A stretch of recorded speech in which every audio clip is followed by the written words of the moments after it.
So many faces. Jesse.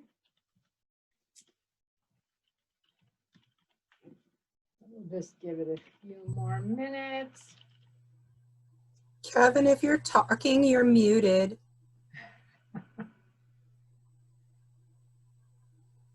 So I can see about 1, 2, 3, 4, 5, 25 people on the screen at a time, but I do want to welcome everyone as they join.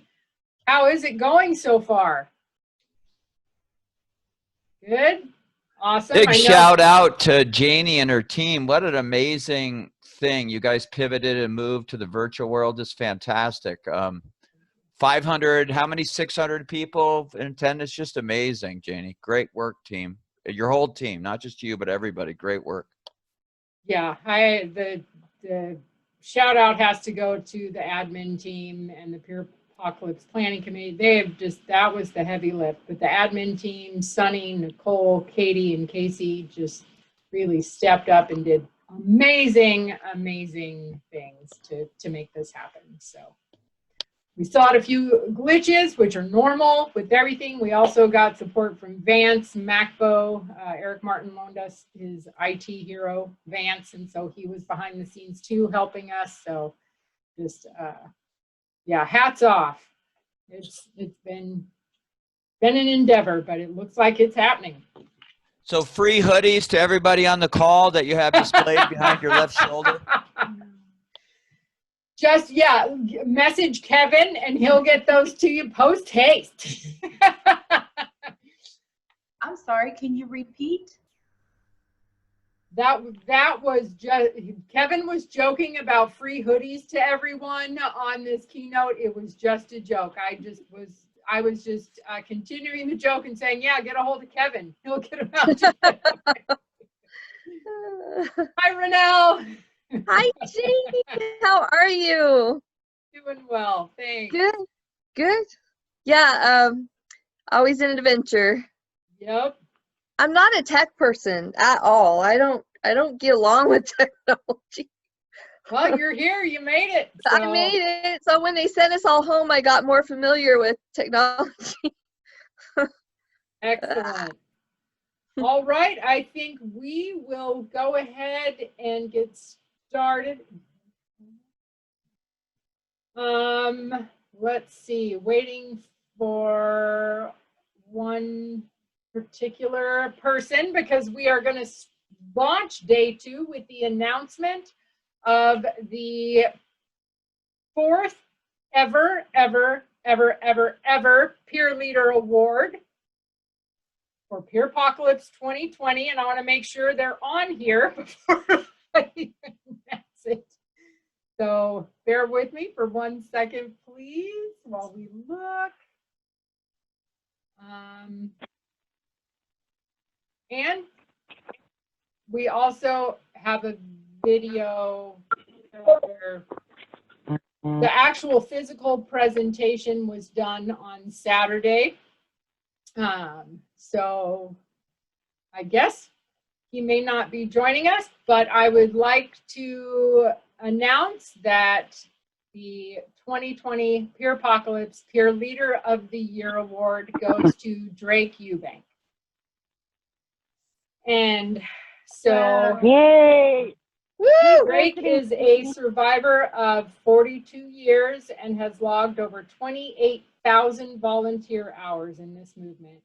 He created the Safe Drop-In Center and Valia Health Resources with other co-conspirators, victims of the system, artists, and poets. Drake helped invent the Oregon Peer Support Certifications and now the reinvention of the Oregon Peer Support Certifications because he feels they have gone sideways. Drake was a policy coordinator and one of the founders of the Lane County Consumer Council. And together with Becky Child, he helped write the Oregon statute that put in place the state policy on self-determination and State Consumer Advisory Council. Drake and Elizabeth Snow were the first 2 people in the state of Oregon to provide peer support under Medicaid. And they advocated for Medicaid to support peers and peer work because it works better. He has a favorite YouTube video, and it's Patch Adams speaking at the Mayo Clinic at Transform 2010. And we will put the link to that in the chat at a later time. So we have Drake on video after he received the award. So I'd like to share that now.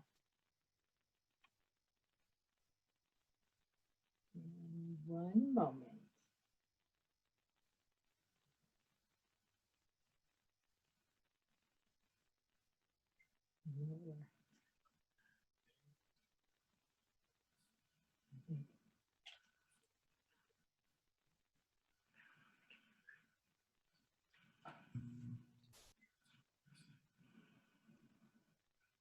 Sometimes you have to turn a button that says sound on. Okay. Yep. Just a moment. There we go. We've got it now. Sorry. Greetings to Peerpocalypse and the fair that was not there. I welcome everybody to a virtual experience of online community.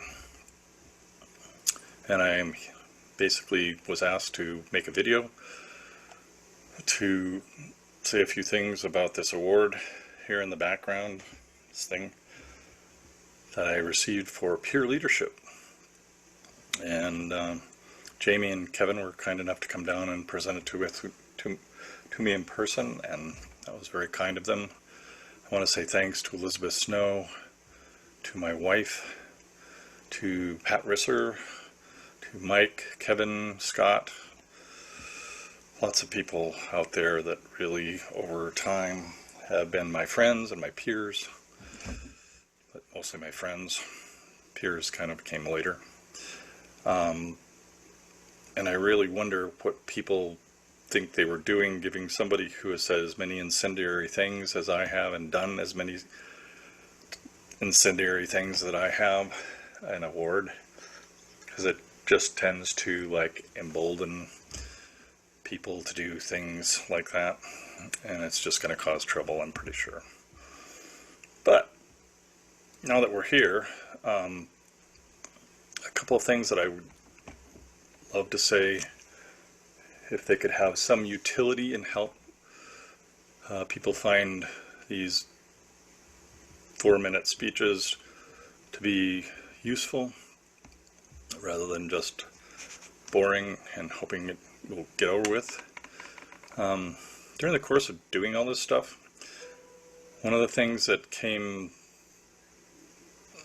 about over the course of doing drop-in centers and programs and dealing with the government and laws and rules and systems is that we had this program we were all involved in, and one of the interesting features about it, during the whole time that this whole thing was going, not one of the people in our care or in our immediate support, community of support, nobody died. And the system actually couldn't really understand that and didn't really place much value on it, but it was interesting because it was the only place in the system that nobody died. We didn't have any suicides, we didn't have anybody throwing themselves in front of trucks.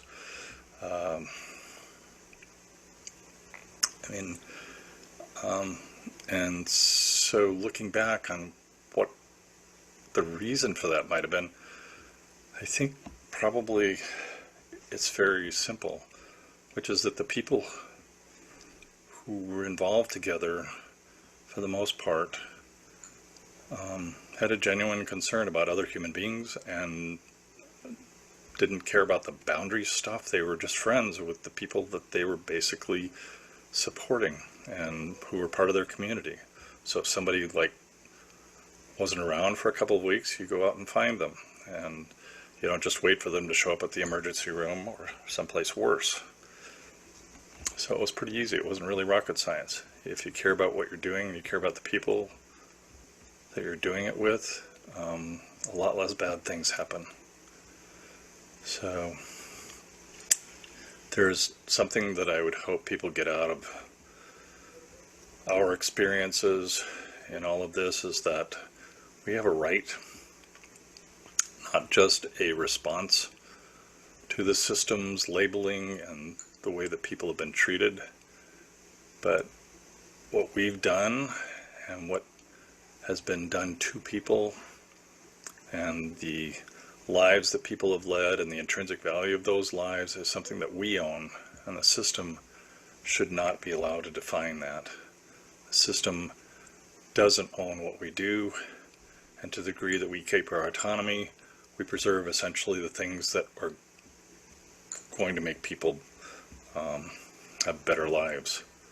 Because ultimately the system sees that as a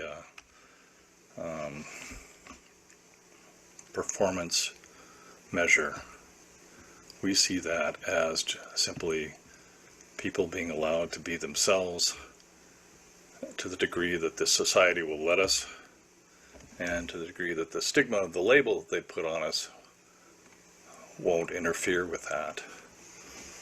And before everybody signs up to be peer mentors or peer supporters or peer wellness specialists, I would hope that they would take a couple of seconds and remember that this is something that belongs to us and not to the system. So all those terms are meaningless unless somebody in the very beginning provided the support, and somebody provided the wellness, or somebody provided the insight, and somebody provided the living hell you have to go through to get the experience that it takes to connect with somebody that had the same living hell in their lives.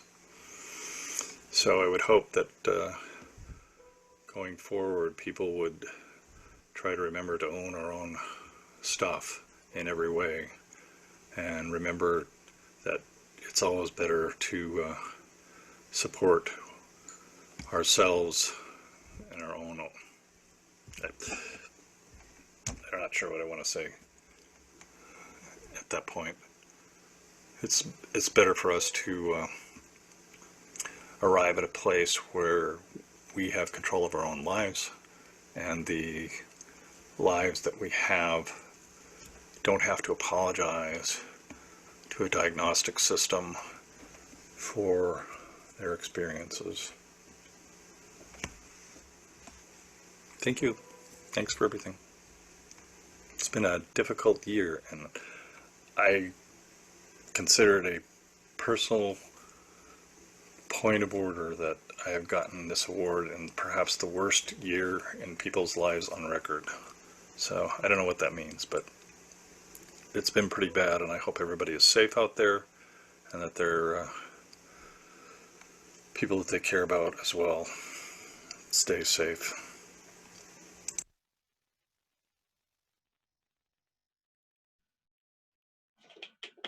Thank you. Thanks, Drake, for all the years of work and advocacy and helping shape the peer workforce that you have done. Well-deserved award. And next, we would like to introduce Peer Apocalypse 2020 major sponsor, and that is our community partner and friends, Bridges to Change. We'll watch a short video about the things that they do. Thanks, Bridges.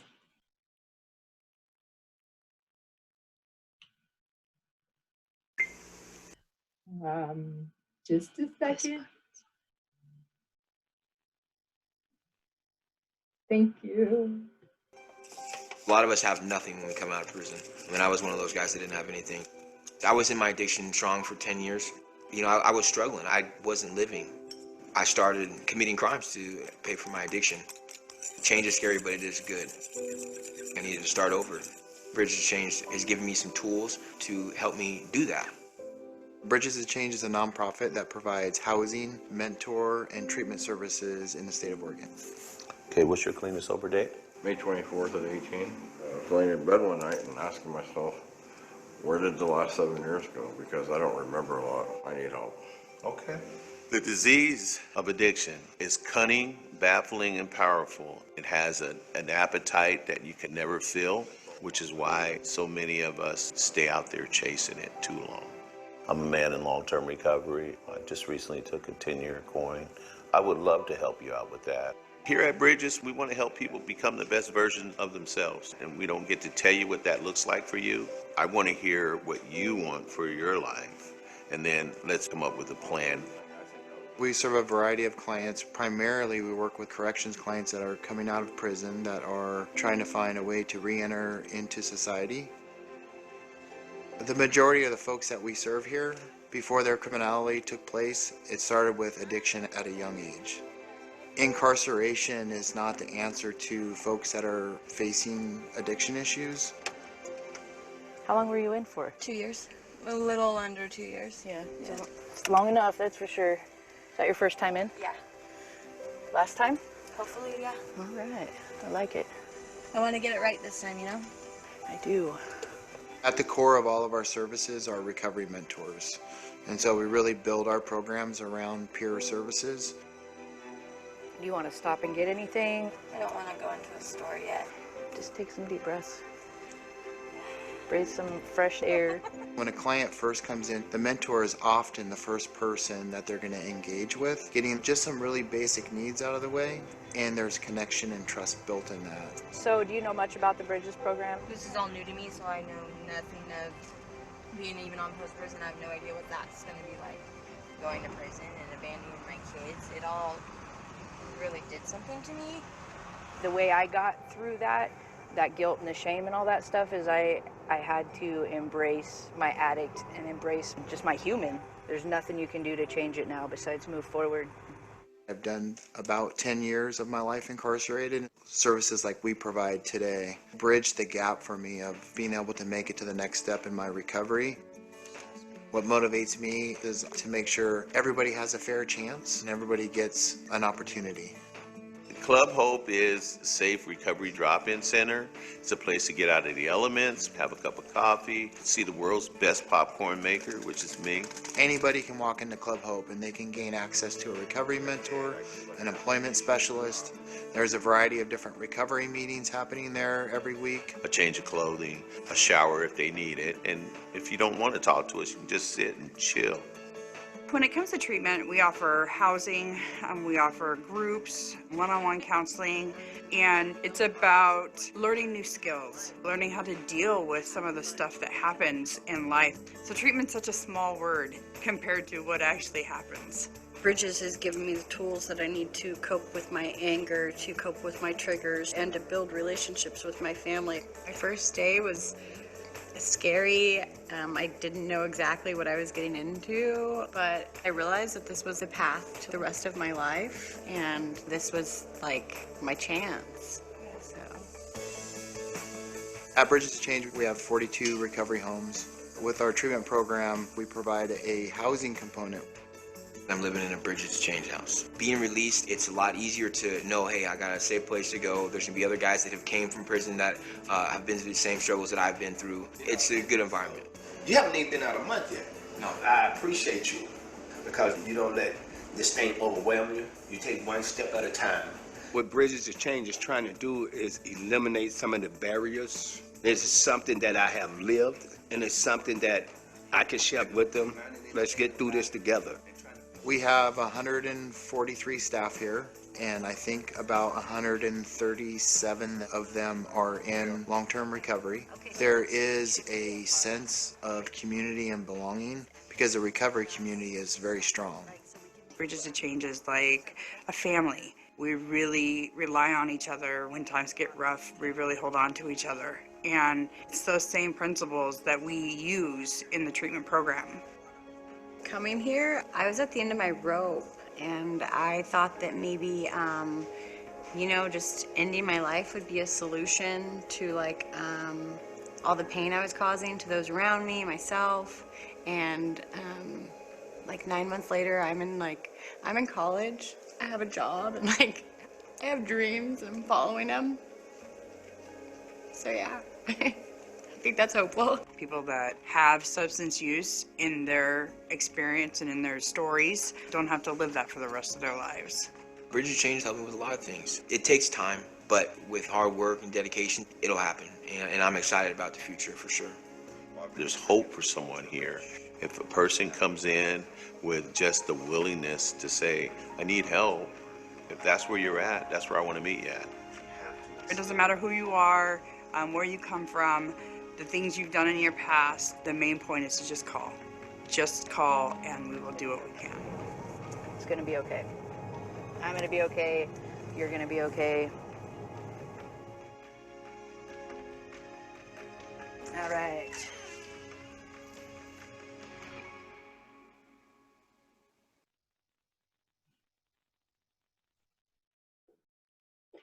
Good job, Monta. And thank you, Bridges, for all the work you do and all the lives you touch.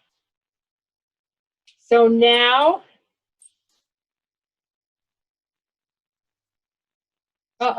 whoops, there's an ad that just popped on. Sorry about that. But without further ado, I would like to welcome and introduce our next keynote for day 2. One of my heroes and who personally shaped my worldview about the peer movement and just, I'm very excited to welcome David Oakes. David Oakes has been a psychiatric survivor, human rights advocate, activist, since 1976, 44 years. Both his grandfathers were coal miners and he was raised working class in Chicago's South Side. David attended Harvard on scholarships, including from his father's union. While he was in college, David was placed in psychiatric institutions 5 times where he experienced forced psychiatric drugging and solitary confinement. However, despite all that, in 1977, he graduated from Harvard with honors and chose to be off all psychiatric drugs. And with the support from other mental patients liberation front leaders, including author Judi Chamberlin, he started one of the first user-owned and run psychiatric survivor community drop-in centers. David moved to Oregon in the 1980s and helped start the nonprofit that became MindFreedom International, one of the main independent human rights coalitions in the mental health field. He served as MindFreedom International's executive director for 25 years and spoke in dozens of countries. In December 2012, David experienced a severe accident. He fell and broke his neck and became a quadriplegic with a disabled voice using a power chair. David lives with his wife, Debra, in Eugene, where he is an activist for a nonviolent revolution, not only in mental health, but in challenging climate crisis denial. He has now launched a green disability consulting business, Aciu Institute. Welcome, David. Thanks. And thank you, Janie, for the introduction. Thanks, and thank you, Janie, for that introduction. Here's Ian, one of my home care team. He'll repeat me. Here's Ian, one of my home care team. He'll repeat me. We'll go a little long because I'm being repeated. We'll go a little long because I'm being repeated. Wonderful to follow Drake. Wonderful to follow Drake. Drake and I worked together many, many decades ago. Drake and I worked together many, many decades ago. Congrats, Drake. Congrats, Drake. And also everybody who organized Peerpocalypse. And also everybody who organized Peerpocalypse. You've worked so hard for so many years. You worked so hard for so many years. Thank you. Thank you.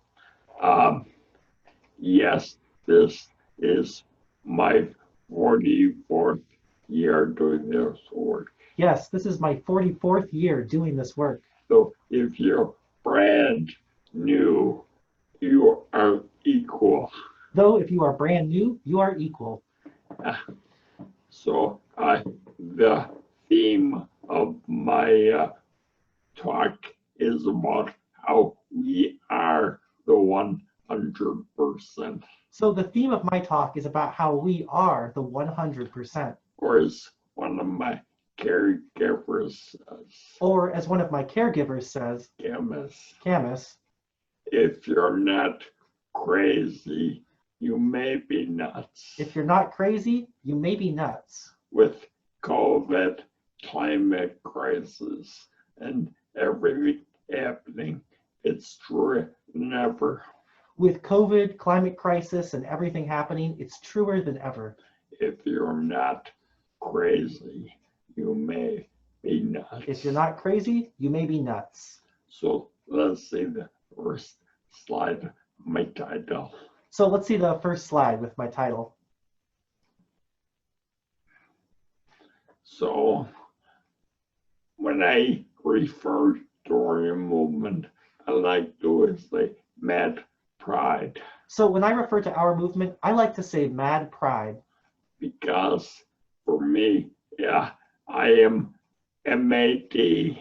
Because for me, I am MAD. And that stands for marginalized and disempowered. And that stands for marginalized and disempowered. And there's no definition of mental disorders that is universal. There's no definition of mental disorders that is universal. But mad, marginalized, and disempowered really rings true. But mad, marginalized, and disempowered really rings true. So mad pride was inspired by gay pride. So mad pride was inspired by gay pride. We're proud to speak out. We're proud to speak out. Many of the folks who are here like me have experienced forced psychiatric drugging. Many of the folks here are like me who have experienced forced psychiatric drugging. Solitary confinement. Solitary confinement. The sharp end of the needle. The sharp end of the needle.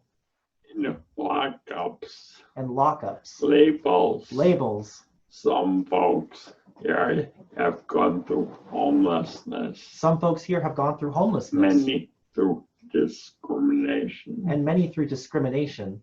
And I know I'm proud to have lived experience. And you know, I'm proud to have lived experience. To be someone who survived being labeled schizophrenic, bipolar, depressed. To be someone who survived being labeled as schizophrenic, bipolar, depressed. And my identity is psychiatric survivor. And my identity is psychiatric survivor. In fact, radical psychiatric survivor. In fact, radical psychiatric survivor. To the root. Meaning to the root. That said, I very much respect a wide point of view, variety of point of views. That said, I very much respect a wide variety of points of view. I'm a mental health consumer too. I'm a mental health consumer too. For 8 years, I have regularly gone to my psychologist. For 8 years, I've regularly gone to my psychologist. Because, folks, after I fell, I sure had PTSD. Because, folks, after I fell, I sure had PTSD. I'm talking about waking up over and over and think I'm falling on the ground. I'm talking about waking up over and over, thinking I'm falling on the ground. And I can't even move in bed. And I can't even move in bed. Kind of funny, really. Kind of funny, really. But my psychologist helped me conquer the horrible parts of PTSD. But my psychologist helped me conquer the horrible parts of PTSD. We need to unite. We need to unite. People like myself who've rejected psych drugs. People like myself who have rejected psych drugs. We unite with folks who choose psych drugs. We unite with folks who choose psych drugs. We're voices for choices. We are voices for choices. And now, with the world in crisis, And now with the world in crisis, we are the 100%. we are the 100%. Next slide. Next slide. As mentioned, I started in Mental Patients Liberation Front. As mentioned, I started in Mental Patients Liberation Front. One of the first folks I worked with was Judi on the left. One of the first folks I worked with was Judi on the left.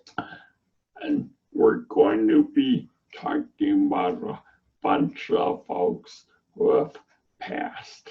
And we're going to be talking about a bunch of folks who have passed. On the right, I met Cookie.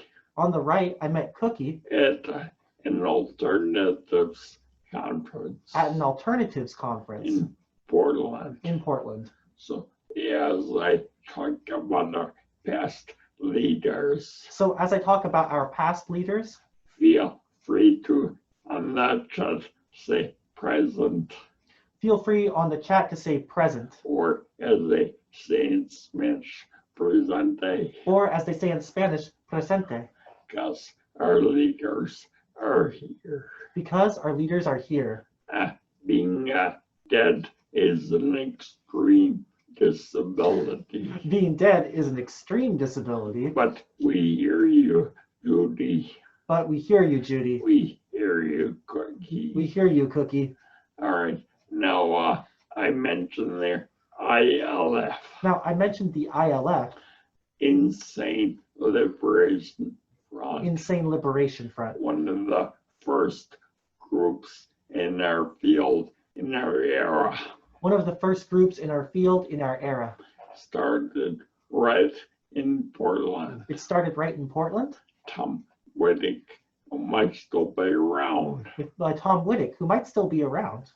Please, if you see him, tell him I'm looking for him. Please, if you see him, tell him I'm looking for him. So our field has hardly any archives. Now, our field has hardly any archives.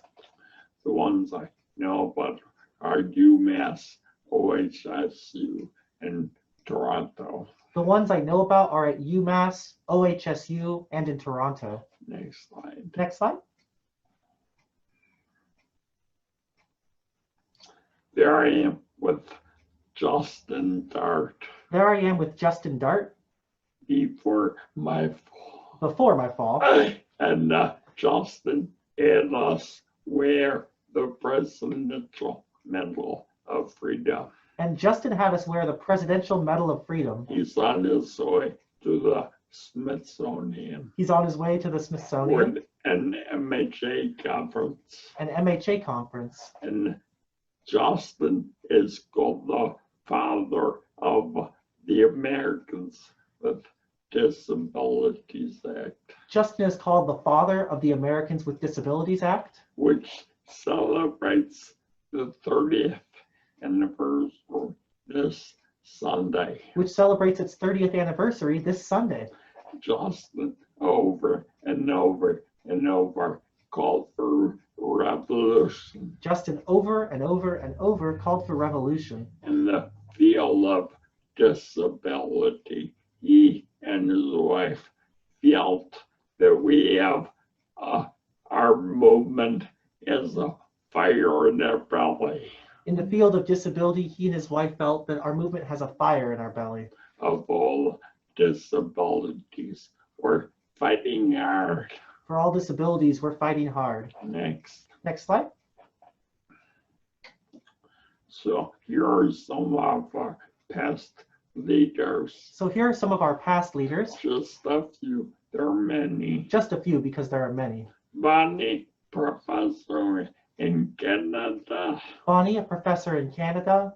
Janet, who I met in Portland. Janet, who I met in Portland. At a NARPA conference. At a NARPA conference. 1988. In 1988. Co-founded MindFreedom. She co-founded MindFreedom. Next. Next slide. Leonard Roy Frank. Leonard Roy Frank. His birthday was July 15. His birthday was July 15th. Mad Pride Month, folks. Mad Pride Month, folks. Our local group has named all of July to be Mad Pride Month. Our local group has named all of July to be Mad Pride Month. Hardly anybody knows. Hardly anybody knows. Appropriately enough. Appropriately enough. There's Howie. And there's Howie. Who helped start ILF. Who helped start ILF. And was a pioneer in peer support. And was a pioneer in peer support. Sunday. Next slide. Next slide. David Heine just died this week. David Heine just died this week. He made many documentary films. He made many documentary films. Including Little Brother, Big Pharma. Including Little Brother, Big Pharma. But how his little brother is heavily overdrugged. About how his little brother was heavily overdrugged. And there's Kate, one of the main feminist leaders from the 70s. And there's Kate, one of the main feminist leaders from the 70s. Psych survivor. A psych survivor. Next slide. Next slide. Lauren Mosher. Lauren Mosher. A dissident psychiatrist would like to hang out with us. A dissident psychiatrist who likes to hang out with us. And a leader. And a leader. Pat Risser, many of you remember Pat. Pat Risser, many of you remember Pat. Pat, you're here. Pat, you're here. They label deceased apparently is bullshit too. The label deceased is apparently bullshit too. And Pat really went after NAMI. And Pat really went after NAMI. Now, like Martin Luther King said, love your enemies. Now, like Martin Luther King said, love your enemies. But like Jesus, they used the word enemy. But like Jesus, they used the word enemy. And NAMI members, we love you.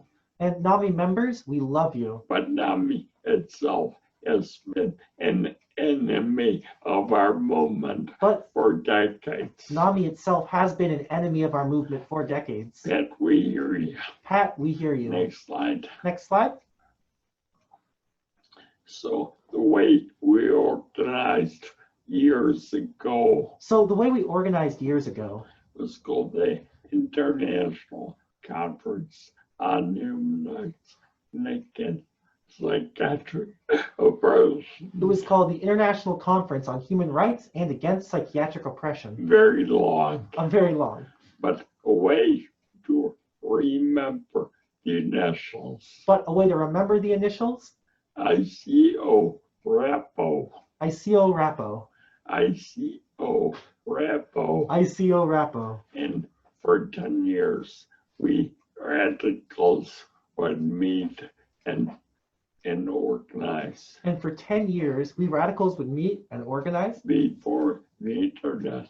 Before the internet. Next slide. Next slide. Guess what? Guess what? Last Aciu Rapo was in Vermont in 85. The last Aciu Rapo was in Vermont in 85. I wasn't there. I wasn't there. Big fight. Big fight. Why? Why? Because SAMHSA was funding alternatives. Because SAMHSA was funding alternatives. The radicals smelled a rat. The radicals smelled a rat. Guess who was there? The mayor in Burlington. Guess who was there? The mayor in Burlington. Bernie. Bernie. So let's restart Aciu Rapo. So let's restart Aciu Rapo. Please, everybody, email me at the end of this. We'll have my email address. I want to hear from you. So please, everyone email me at the end of this. It'll have my email address and I want to hear from you. We had a beautiful workshop yesterday. We had a beautiful workshop yesterday. About affiliates. About for affiliates. MindFreedom MindFreedom. Affiliates for MindFreedom. One person emailed me. One person emailed me. Come on. Come on. Email me. I mean, so much. Come on, email me. It's not much. Next slide. Next slide. So there I am with Patch Adams. So there I am with Patch Adams. Psychiatric survivor. Psychiatric survivor. And Debra and I, my wonderful wife. And Debra, my wonderful wife, and I. Always sneeze when you hear normal. We always sneeze when we hear normal. I'll show you. I'll show you. See normal. Normal. Aciu, Debra. Aciu. So, and then I with Patch, he has good sunlight. And with Patch, he has Gesundheit. So, funny thing about Aciu. So, a funny thing about Aciu. In Lithuanian, it means thanks. In Lithuanian, it means thanks. So you can go round and round. So you can go round and round and round. Debra, Aciu. Gesundheit. Aciu. Gesundheit. Aciu. Gesundheit. Aciu. So next slide. Next slide. So I have a lot of time as a quad to think. So I have a lot of time as a quad to think. In fact, Ian can tell you I can memorize double decks of cards, 112 cards. In fact, Ian can tell you I can memorize double decks of cards. That's 112 cards. Right? It's true. Yeah. 42 times perfectly. Done it 42 times perfectly. So I have a game. So I have a little game. And we can play it on chat. And we can play it on chat. Now, the first step is to stir up a sneeze. The first step is to stir up a sneeze. Say normal or anything that starts a sneeze. Say normal or anything that starts a sneeze. Number 2, on chat, you're gonna sneeze. Number 2, on chat, you're going to sneeze. I'd like a 5, true. I like a 5, Aciu.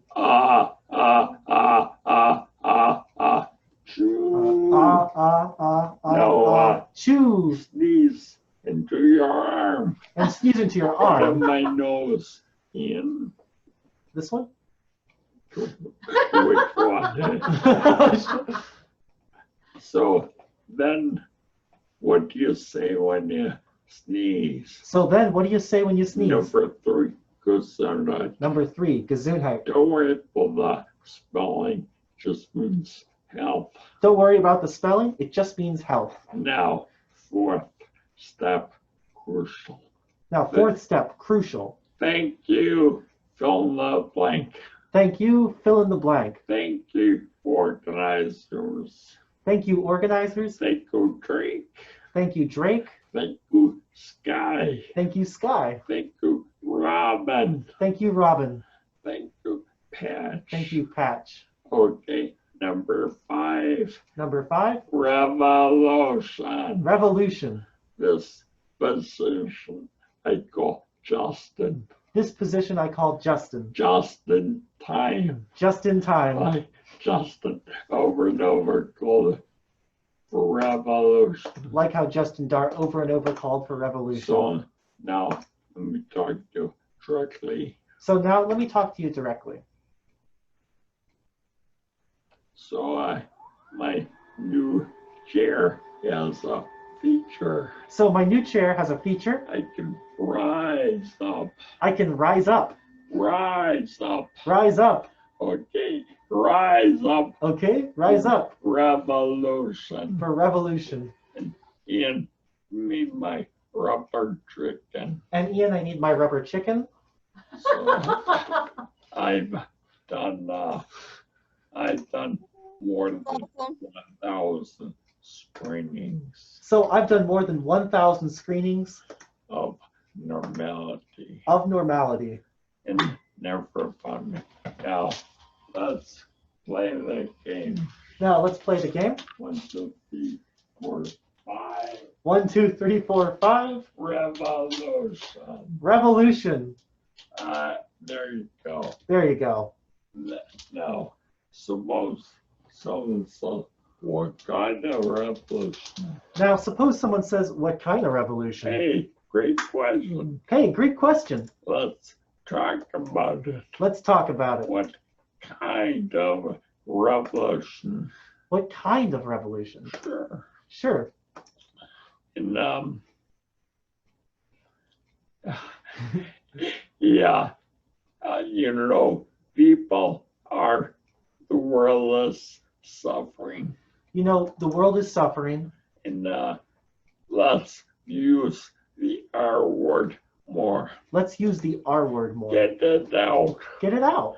Might not happen. It might not happen. We might not have a revolution. We might not have a revolution. But let's try. But let's try. More and more and more. More and more and more. I bet think about the year 2222. I've been thinking about the year 2222. 7 generations. 7 generations ahead. So we have to have a revolution. So we have to have a revolution. To the future. To reach the future. Okay, let's go back to slides. Pick it up. Okay, let's go back to the slides and finish up. Maybe we'll have time for a few questions. And maybe we'll have time for a few questions. So, bye-bye, Robin. So, bye-bye, Robin. Okay, so, I call falling down reestablishing my credentials. So I call falling down reestablishing my credentials. A few years ago, I started a consulting business. A few years ago, I started a consulting business called Guess What? Aciu Institute. Aciu Institute. All my grandparents are from Lithuania. All of my grandparents are from Lithuania. Aciu. Aciu. Voc Rehab has been incredibly supportive. Voc Rehab has been incredibly supportive. A lot of help to launch. With a lot of help to launch. And the way I focus is really on green mad-pride disability intersection. And the way I focus on is green, mad pride, disability intersection. MindFreedom is a current major client. MindFreedom is a current major client. A past major client was WHO. A past major client was WHO. Ask me about that. Ask me about that. Yes, and also the Unitarian Universalists. And also the Unitarian Universalists. Next slide. Next slide. So here are some of the advisors. So here are some of our advisors. Black Lives Matter. Black Lives Matter. Including marginalized CSX women, black women. And including marginalized CSX black women. Thank you, TC, survivor of forced shock. Thank you, TC, survivor of forced shock. For PhD. Who went on to get a PhD. Thank you, Tanya. Thank you, Tanya. Thank you, Vanessa. Thank you, Vanessa. Next slide. Next slide.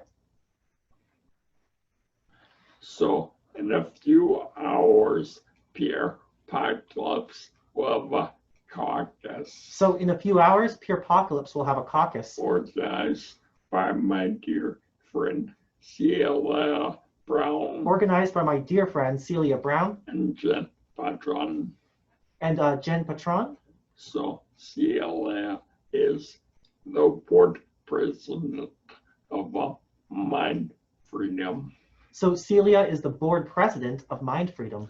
So I hope folks tune in. So I hope folks tune in. Dismantle and dismantle systemic white supremacy everybody. Dismantle systemic white supremacy, everybody. If you're for white supremacy, I hope you're healed, but you are an enemy. If you are for white supremacy, I hope you're healed, but you are an enemy.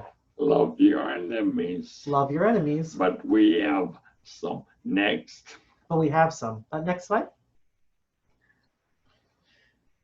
So again, wonderful Black leader, Yvonne. So again, a wonderful Black leader, Yvonne. Active with rap, by the way. Active with rap, by the way. But Yvonne and I, for years, have been on her committee. But Yvonne and I, for years, have been on her committee. The Mental Health NCIL. Mental Health and MCIL. And one of the main places for the intersection. And one of the main places for the intersection. Disability and mental health. Of disability and mental health. We meet every fourth Tuesday. We meet every fourth Tuesday. Simply become a member of NICL. Simply become a member of NICL. Online. And you can join our committee. And you can join our committee. Ron Bassman. Ron Bassman. Who took my place. Who took my place. Is a psych survivor. He's a psych survivor. Tortured by forced shock. Tortured by forced shock. Became a psychologist. Became a psychologist and an author. And Ron is working with Nickel to help local independent living centers work on our issue. And Ron is working with Nickel to help local independent living centers work on our issue. Next slide. Next slide. Okay. To get a background on the whole disability movement. To get a background on the whole disability movement. Be sure to see Crip Camp. Be sure to see Crip Camp. On Netflix. On Netflix. It starts culturally. It starts culturally. Young people having fun, peer support. Young people having fun, peer support in nature. And then they are the roots of activism. But then they are the roots of activism. And this goes so well with the next slide. And this goes well with the next slide. Piss on Pity. Piss on Pity. The first film in a series. The first film in a series. Many photos by the wonderful Tom Olin. With many photos by the wonderful Tom Olin. Who's one of us. Who's one of us. And this shows the roots of ADAPT. And it shows the roots of ADAPT. Which is kind of like the MindFreedom disability movement. Which is kind of like the MindFreedom in the disability movement. By the way, there's a new Oregon chapter of ADAPT. And by the way, there's a new Oregon chapter of ADAPT. Next slide. Next slide. So there are some folks that get confused about disability and mad pride. So there are some folks who get confused about disability and mad pride. They incredibly, when they have written about this, guess who's been critical? So incredibly, when I've written about this, guess who has been critical? Some of my radical psych survivor friends. Some of my radical psych survivor friends. They said, hey, I'm not in the MAD movement. They said, hey, I'm not in the MAD movement. I'm normal. I'm normal. I'm not part of the disability movement. I'm not part of the disability movement. Normal. I'm normal. Wow. Wow. A normal person. A normal person. Seriously. Seriously. Gay people in the 1970s fought the psychiatrists. Gay people in the 1970s fought the psychiatrists. They didn't say gay is disabled. They didn't say gay is disabled. But guess what? But guess what? There's a huge variety of opinion But guess what? There's a huge variety of in opinions the disability movement. in the disability movement. Now, there's still having a recovery from a head injury. Now there's Phil having a recovery from a head injury. Hit by a half-ton truck. Hit by a half-ton truck. There were x-rays. There were x-rays. All right, so anybody questioning dismantle disability. So anyone questioning dismantle We'll disability. show you the truck photo and the x-rays. We'll show you the truck photo and the x-rays. All right, now, guess what, everybody? And now guess what, everybody? Whether or not your label is real, Whether or not your label is real, you have the right to empowerment, you have the right to empowerment, choice, compassion, peer support, everything. Everything. We are the 100%. We are the 100%. Next slide. Next slide. So guess what? They guess what? funded alternatives for years. So SAMHSA funded Alternatives Conference for years. Has not a dime anymore. But has not a dime anymore. But they have millions for programs. But they have millions for programs. For outpatient forced drugging. For outpatient forced drugging. 117 sites. 117 sites. What a betrayal. What a betrayal. SAMHSA, we love you, but you are an enemy. SAMHSA, we love you, but you are an enemy. Next slide. Next slide. So he calls for revolution. Danish appears in the UN. Danish appears in the UN and calls for revolution. It's official. It's official. Next. Next. Next slide. Greta identifies as autistic. Greta identifies as autistic. And severe problems. And had severe problems. Including non-communication. Including non-communication. So now we're next slide. Next slide. We're with you, Greta. She calls her autism her superpower. We're with you, Greta. She calls her autism her superpower. We in peer clubs need to fight Normogeddon. We in Peer Apocalypse need to fight Normogeddon. So-called normality is wrecking the planet. So-called normality is wrecking the planet. We absolutely need to have a revolution. And we absolutely need to have a revolution. Talk about it. Talk about it. Use the R word. Use the R word. Next slide. Next slide. And email me. And email me. Will ya? Will ya? Come on. Come on. What, I mean, is a bunch to ask. Is that much to ask? 44 years, little cripple boy. 44 years, little cripple boy. For the email. And by the way, Drake, that includes you. Oh, and by the way, Drake, that includes you. Thanks, everybody. Thanks, everybody. Thank you so much, David and Justin. That was David. That was amazing. So grateful to you, and very quickly. You just did that perfectly, and we're ready to go on to the second bank of workshops. So everyone, enjoy the day. I will email you, David. Thank you so much, David. Thank you. Thank you. Should I leave now?